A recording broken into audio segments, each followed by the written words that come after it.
Pressure reducing valve. Operation: spring housing with control spring, pilot valve chamber, main valve chamber, main diaphragm chamber. Downstream pressure setting is done by pressure adjustment bolt. When the pressure adjustment bolt is fully loose, downstream pressure remains zero and steam remains accumulated in main valve chamber. Tightening pressure adjustment bolt compresses the pressure adjustment spring.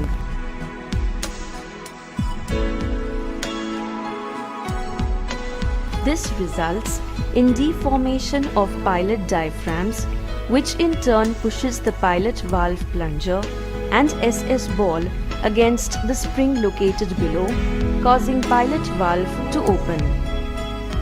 Accumulated steam in main valve chamber entering the pilot valve chamber through strainer screen called as control steam. This results in reformation of main diaphragms, which in turn pushes the push rod upwards and opens the main valve against its return spring and the supply pressure. Now, steam starts flowing to downstream line through main valve opening. Steam flow through the main valve increases the downstream pressure. The downstream pressure acts through the balancing or feedback line below the pilot diaphragms. When the upward pressure of feedback steam on the diaphragm balances the downward force of the spring, the pilot valve throttles.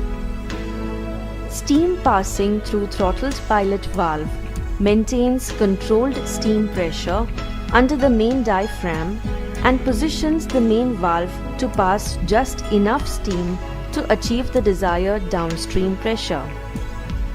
To achieve the desired downstream pressure, tighten the pressure adjustment bolt gradually.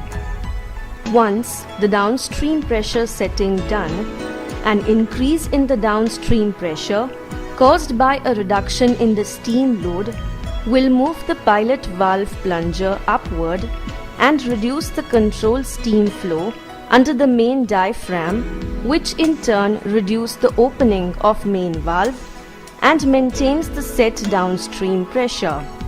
A decrease in the downstream pressure caused by an increased steam load will move